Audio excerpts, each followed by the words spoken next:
குற்றச்சாட்டுகளை பிரதமர் மோடி முன் வச்சிருக்காரு. இதுக்கு உங்களுடைய பதில்? அதாவது இது மிகப்பெரிய பொய்.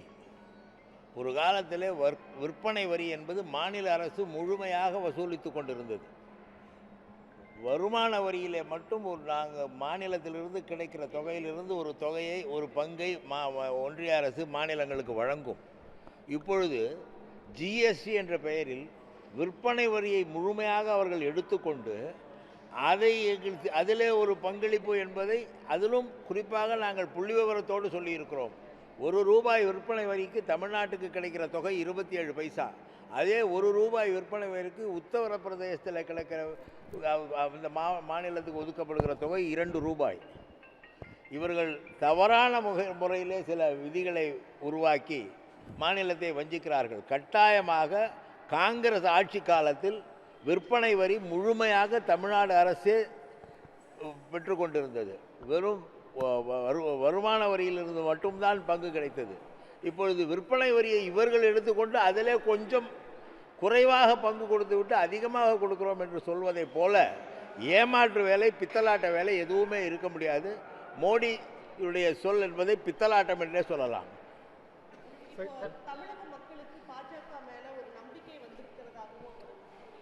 கட்டாயமாக வரவில்லை. தமிழ்நாட்டை தொடர்ந்து வஞ்சிக்கிறது. குறிப்பாக ஒன்று சொல்ல வேண்டுமென்றால், தமிழ்நாட்டில் உள்ள ஒன்றிய பொதுத்துறை நிறுவனங்களில் அது என்எல்சியாக இருந்தாலும், ரயில்வேயாக இருந்தாலும், பிஹெச்இஎல் இருந்தாலும், எல்லா இடத்திலும் தமிழர்களை வஞ்சித்து விட்டு வடநாட்டுக்காரர்களுக்கு வேலை வழங்குகிறார்கள். பொதுவாக ஒரு மாநிலத்திலே உள்ள பொதுத்துறை நிறுவனங்களில் அந்த மாநில மக்களை வேலைக்கு அமர்த்துவார்கள். உத்தரப்பிரதேசத்தில் என்றால் அங்கே வாழ்கிற மக்கள், வங்காளம் என்றால் அங்கே வாழ்கிற மக்கள், கர்நாடகம் என்றால் அங்கே வாழ்கிற மக்கள் என்று வேலைக்கு அனுப்புவார்கள். அதை தமிழ்நாட்டிலும் காங்கிரஸ் ஆட்சி காலம் வரை தொடர்ந்து கடைபிடித்து வந்தார்கள். இன்றைக்கு தமிழ்நாட்டிலே உள்ள தலைமையகத்தை கொண்ட 2 வங்கிகள், தேசியமயமாக்கப்பட்ட வங்கிகள், இந்தியன் வங்கி, இந்தியன் ஓவர்சீஸ் வங்கி, இந்த 2 வங்கிகளிலும் கூட தமிழர்களுக்கு வேலை தராமல் வட மாநிலத்தவருக்கு வேலை கொடுக்கிறார்கள் என்றால் எந்த அளவுக்கு இவர்கள் மக்களை ஏமாற்றுகிறார்கள் என்று புரிந்து கொள்ள வேண்டும். முழுமையாக தமிழகத்தை வஞ்சிக்கிற ஒரு ஆட்சியாக பாஜக ஆட்சி இருக்கிறது. குடும்ப ஆட்சி செய்யல, அதன் பிறகு ஜெயலலிதா நல்ல ஆட்சி கொடுத்தாங்கட்டு பிரதமர் சொல்லியிருக்காரு. இவங்க 2 பேரையும் வச்சு திமுக நாடகம் நடத்துறது அப்படின்னு சொல்லியிருக்காரு. எம்ஜிஆரை பற்றி நாங்கள் எதுவுமே, எம்ஜிஆர் அண்ணா வழியிலே வந்தவர். அவர் கட்சியிலே கூட அண்ணா பெயரை வைத்தார். அந்த அண்ணாவின் வழியிலே, கலைஞரின் வழியிலே தான் இன்றைய ஆட்சி நடைபெற்று கொண்டிருக்கிறது. அவர்கள் என்ன சொன்னார்களோ அதை தான் நடைமுறைப்படுத்தி வருகிறது இந்த ஆட்சி. தமிழின் உயர்வு, தமிழ் மக்களின் நலன், கல்விக்கு முக்கியத்துவம், அனைவரும் படிக்க வேண்டும் என்ற எண்ணம், இதையெல்லாம் தான் அவர்கள் சொல்லிக் கொடுத்தது. அண்ணா அவர்கள் சொல்லிக் கொடுத்தது. அதுதான் எம்ஜிஆர் சொன்னார். எம்ஜிஆரை நாங்கள் அரசியல் ரீதியாக அவர் இருந்த காலத்தில் எதிரியாக பார்த்திருக்கலாம். இருந்தாலும் ஏறத்தாழ 20 ஆண்டுகளுக்கு மேல் அவர் திராவிட முன்னேற்ற கழகத்தில் உறுப்பினராக திராவிட முன்னேற்ற கழகத்தின் கொள்கைகளை, அண்ணாவின் கொள்கைகளை பிரச்சாரம் செய்து வந்தார். தலைவர் கலைஞரோடு நெருங்கிய நட்பில் இருந்து வந்தார். சில கருத்து வேறுமைகளால் பிரிந்திருக்கலாம். மற்றபடி எம்ஜிஆருக்கு எதிராக நாங்கள் ஒன்றும் செய்யவும் இல்லை, பேசவும் இல்லை.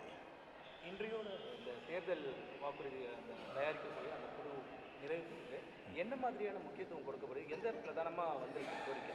இங்கே பரவலாக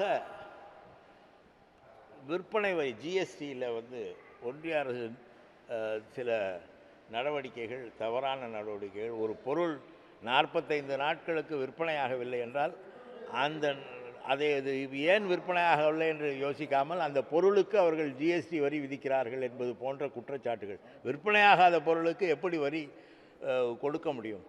அது போன்ற பல பிரச்சனைகளை எடுத்து சொன்னார்கள். இது குறித்து நாங்கள் நாடாளுமன்றத்தில் தேர்தல் அறிக்கையிலே வைத்து நாடாளுமன்றத்திற்கு எடுத்து செல்வோம்.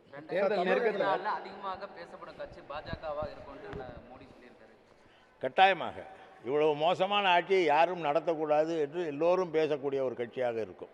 தேர்தல் சமயத்தில் பிரதமர் மோடி தமிழக வருகை இந்த தேர்தலில் ஏதாவது இப்போ எதிரொலிக்கும்னு நினைக்கிறீங்களா? தொடர்ச்சியாக கடந்த ஆண்டுகளில் 2-3 வாட்டி அவர் வந்துட்டு போயிருக்கார் தமிழகத்திற்கு. அதாவது மோடி என்பவர் தேர்தல் நேரத்தில் ஒரு பொய்யை சொல்வார். ஒரு உதாரணம் சொல்கிறேன். 2019ஆம் ஆண்டு தேர்தல் நேரத்தில் அவர் என்ன சொன்னார் என்றால், காங்கிரஸ் அரசு MS சாமிநாதன் குழு அறிக்கையை பரிசீலனை செய்யாமல் கிடப்பில் தூக்கி போட்டது. நாங்கள் அதை முழுமையாக நடைமுறைப்படுத்துவோம். விவசாயிகளுக்கு 150% அடிப்படை விலை நிர்ணயம் செய்து தருவோம் என்று சொன்னார்கள். இன்றைக்கு விவசாயிகள் போராடி கொண்டிருக்கிறார்கள். அவர்கள் கேள்வி எம்எஸ்பியை பற்றி என்ன சொல்கிறீர்கள், அடிப்படை ஆதார விலையை பற்றி என்ன சொல்கிறீர்கள் என்பதுதான் கேள்வி. முழங்கினார் மோடி. காங்கிரஸ் விவசாயிகளை வஞ்சிக்கிறது, நாங்கள் இதை செய்வோம் என்று சொன்னார். அவர்கள் இன்னும் அவர்களுடைய ஒற்றை கேள்வி, இந்த 3 சட்டங்களை திரும்ப பெற்றுக்கொண்ட பிறகு அவர்களுடைய ஒற்றை கேள்வி, அடிப்படை ஆதார விலையை பற்றி இந்த அரசாங்கம் என்ன சொல்கிறது என்று. வாய் மூடி மௌனமாக இருக்கிறார். அப்படி என்றால் அவர் தேர்தல் நேரத்தில் அவர் சொன்ன பொய்களிலே மிகப்பெரிய பொய்யாக, இந்திய விவசாயிகளை வஞ்சிக்கும் பொய்யாக நான் பார்க்கிறேன். தொடர்ந்து அவர் பேசும்போது ஒன்றை சொல்வார், பேசி முடித்த பிறகு அவருடைய நடவடிக்கை வேற. தமிழகத்தில் வந்து கொள்ளையடிக்க தான் வந்து இந்திய கூட்டணி உருவாக்கியிருக்காங்க அப்படின்னு சொல்லிட்டு மோடி 7.25 லட்சம் கோடி ரூபாய்க்கு பதில் சொல்லட்டும். 1.25 லட்சம் கோடி ரூபாய் வருவாய் இழப்பு என்று சிஏஜி அறிக்கையிலே சொன்னப்பட்ட போது ஊழல் என்று சொன்னார்கள், 2G ஊழல் என்று சொன்னார்கள். 7.25 லட்சம் ரூபாய் வருவாய் இழப்பு என்று சிஏஜி அறிக்கை சொல்லும் பொழுது அது பற்றி பேசக்கூடாது என்கிறார்கள். ஹிண்டன்பர்க் அறிக்கை வரும்போது நாடாளுமன்றத்தை நடத்த விடாமல் முடக்கினார்கள், சீக்கிரம் மூடினார்கள். எந்த பிரச்சனை குறித்தும் நாடாளுமன்றத்தில் பேச வேண்டும் என்றால் நாடாளுமன்ற கூட்டத்தையே முடித்து விடுவார்கள். இதைத்தான் பாஜக செய்து வருகிறது. அவர்களுக்கு எதிரான எந்த பிரச்சனை குறித்தும் பேசக்கூடாது. அதனால் அவர் எது வேண்டுமானாலும் பேசிக்கிட்டு போடும். இந்தியா கூட்டணி ஒன்றும் ஊழல் கூட்டணி அல்ல. பாஜக மிகப்பெரிய ஊழல் கட்சி. 7.25 லட்சம் கோடிக்கு அவர்கள் பதில் சொல்லி ஆக வேண்டும் மக்களுக்கு.